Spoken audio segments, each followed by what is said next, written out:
As portas da livraria se abrem e o repórter entra, mas dessa vez ele não será apenas um leitor. Ele terá que provar que tem o que é preciso para ser um livreiro, um desafio que só o Job do Dia pode revelar. Fernanda, essa é a história que nós vamos acompanhar hoje. Eu vim até uma livraria de São José dos Campos para aprender a ser um livreiro. E quem vai nos dar todas as dicas é a Duda, proprietária. Tudo bem, Duda? Tudo bem, prazer, Matheus. Bem-vindo. Obrigado, o prazer é todo meu. Obrigado pela sua participação.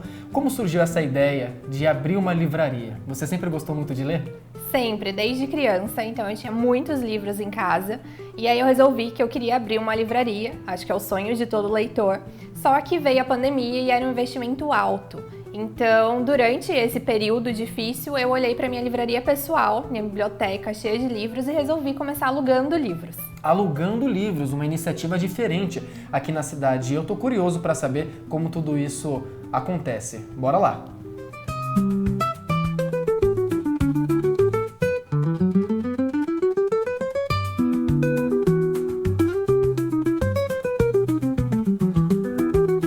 Então, eu tento separar o máximo possível por gêneros. Esse daqui, por exemplo, um livro do Rafael Montes, é um suspense. Então, a gente coloca ele junto com os outros suspenses aqui na prateleira. Aqui a gente tem romances mais contemporâneos, que falam mais sobre o dia a dia. Aqui temos romance de literatura de cura, que está fazendo muito sucesso.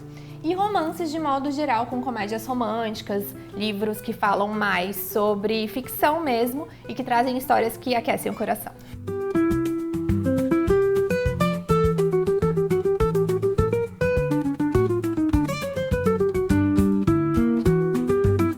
E eu tô vendo que todos os livros estão de pé. Tem algum motivo para isso? Tem sim. Quando a gente deixa o livro deitado dessa maneira e vai colocando um em cima do outro, as lombadas elas acabam quebrando e ficando tortas. Então o ideal é você guardar sempre o seu livro na vertical e com espaço para que ele consiga ter uma ventilação entre eles. Se você apertar muito, o livro ele não tem espaço para respiração. Então quando você vai limpar a sua estante de livros, é legal você sempre dar uma folheada assim, para ele poder ter esse respiro e conservar melhor as páginas do seu livro. Para conservar tanto os livros aqui da livraria como de quem está em casa, na estante pessoal de cada um.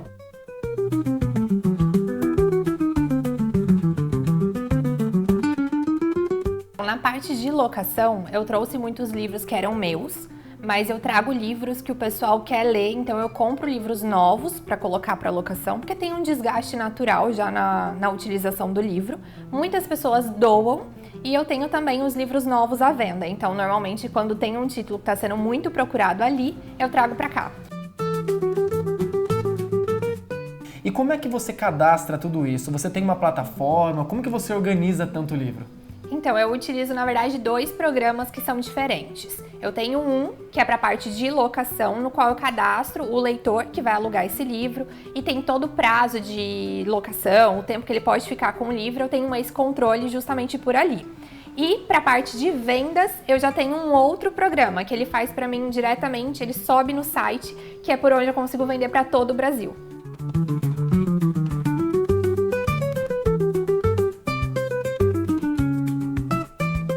Duda, qual a diferença de uma pequena livraria para uma grande livraria?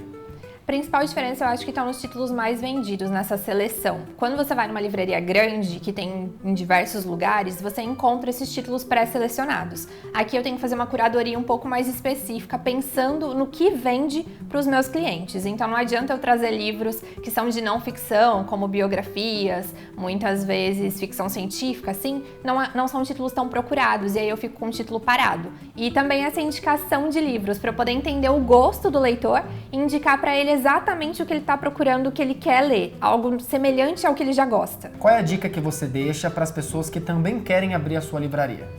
Estudar bastante e entender o público local, porque se você muda de um local para o outro, o seu público muda. Eu já fui ali na 9 de julho, ali eu tinha um público diferente do que eu tenho aqui no Vila Ema, que já é um público um pouco mais velho, então o gosto também muda.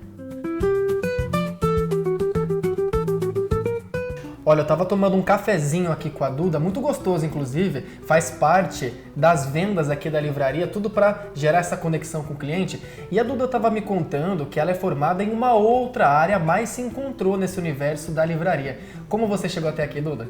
Então, na verdade, eu cursei Direito, então eu sou advogada de formação, e aí eu fiz Direito Médico, só que era uma área que não deu muito certo pra mim na parte prática, e aí eu resolvi apostar em uma coisa que eu amava muito, que era a leitura. Então eu fiz alguns cursos do Sebrae, que tem online, vários cursos gratuitos para você aprender a administrar o seu próprio negócio.